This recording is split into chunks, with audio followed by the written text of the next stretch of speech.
समर्थन में हम सब आज एक बार फिर से यहाँ पर उपस्थित हुए हैं।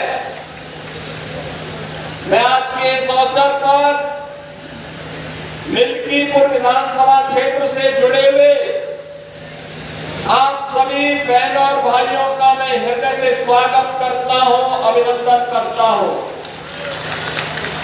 बहनों और भाइयों,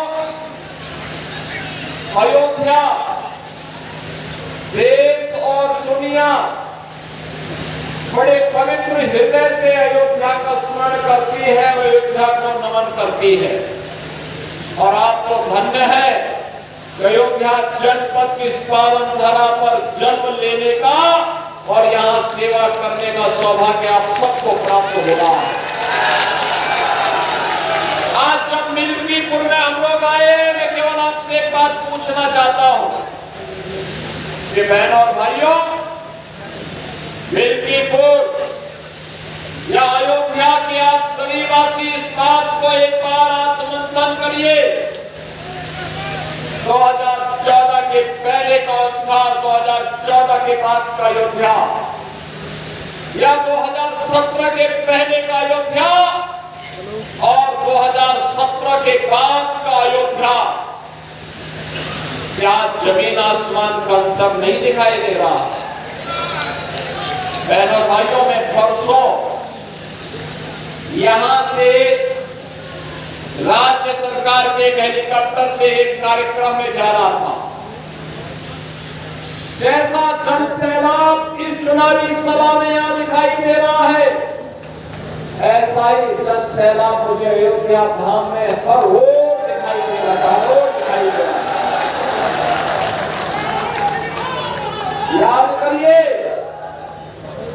करिए, अगर अयोध्या की सड़कों को भारतीय जनता पार्टी की डबल इंजन सरकार ने 4 लेन की सड़कें नहीं बनाई होती, अयोध्या की रेलवे लाइन को डबल नहीं किया होता, रेलवे के स्टेशनों का सुदृढ़ीकरण और उसका सुंदरीकरण नहीं किया होगा, इसका विस्तारीकरण नहीं किया होगा, और अगर इंटरनेशनल एयरपोर्ट का नामकरण अयोध्या में इस रूप में नहीं होता और इस रूप में उसका विस्तार नहीं होता, तो ये लाखों श्रद्धालु और पर्यटक जो आज अयोध्या धाम में प्रतिदिन आ रहे हैं, क्या ये आ पाता? क्या ये आ पाता? व्यवसाय तो अयोध्या का बढ़ रहा है, विकास अयोध्या का हो रहा है, प्रयास हमारे जनप्रतिनिधियों का था, पैसा केंद्र और राज्य सरकार का था, लेकिन पीड़ा समाजवादी पार्टी को हो रही थी। आप याद करिए, जब भी हमने अयोध्या के विकास की किसी कार्य योजना को आगे बढ़ाया, समाजवादी पार्टी ने विरोध किया।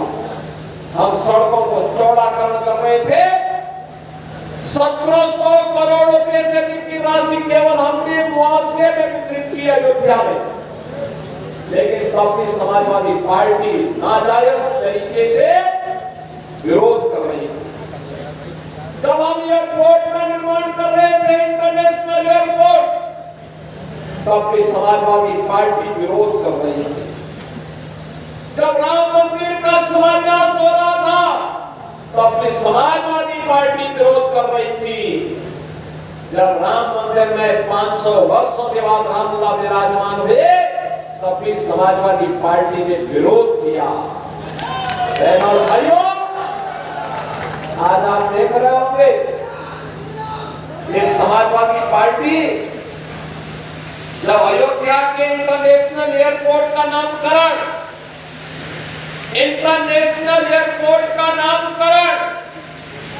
त्रिकालदर्शी ऋषि महर्षि वाल्मीकि के नाम पर किया गया, तब भी समाजवादी पार्टी ने विरोध किया था। याद करिए, जब हम लोगों ने अयोध्या में आने वाले श्रद्धालुओं की सुविधा के लिए बड़े बड़े रेल बसेरों के निर्माण के का नामकरण निषाद राज के नाम पर किया था, निषाद राज पोहा के नाम पर किया था, तब भी समाजवादी पार्टी ने उसका विरोध किया था। और बहनों और भाइयों, जब भी हमने मां सबरी के नाम पर वहां पर कोई नाम करवा के घोषणालय क्या किया, तभी समाजवादी पार्टी को पीड़ा हो रही थी। इस समाजवादी पार्टी की पीड़ा को आप समझ सकते हैं। आप देख रहे होंगे समाजवादी पार्टी के अध्यक्ष के पिछले 2 महीनों के ट्वीट को आप देखिए। इन्होंने जितने भी इस दौरान वक्तव्य दिए हैं, इस सदी के सबसे बड़े आध्यात्मिक और सांस्कृतिक आयोजन महाकुंभ प्रयागराज का विरोध करते हुए इनके ट्वीट सारे के सारे आए हैं। दुनिया मारी है। अब तक 34 करोड़ श्रद्धालुओं ने प्रयागराज के मां गंगा, मां यमुना और मां सरस्वती की त्रिवेणी के संगम में आस्था की पवित्र डुबकी लगा